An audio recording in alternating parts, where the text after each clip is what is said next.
अरे आई थांब. अरे आई तुला काही कळलं का? काय झालं रोहित बाळा? अगं आई त्या आपल्या पलीकडून राजा राहत होता ना 2 दिवसापूर्वी गेला ग तो. राजा का? वाईटच झालं रे. 2 लेकर बाळ त्याची बायको उघडी पडली रे.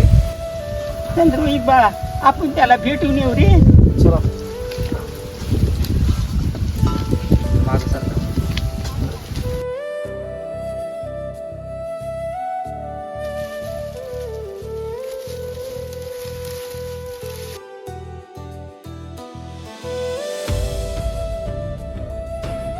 पोरा बाप म्हणजे लई मोठा आधार असतो रे.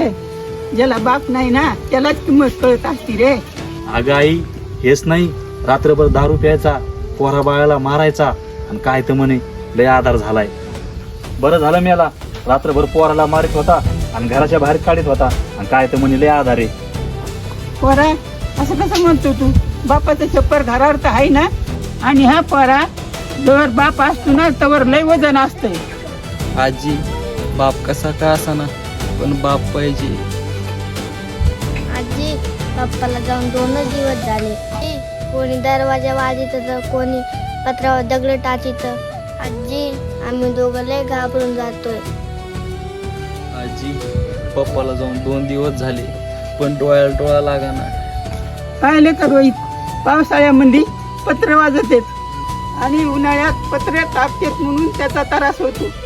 आणि एकदा माणसाच्या डोक्याला छप्पर गेलं ना तेव्हा किंमत कळती.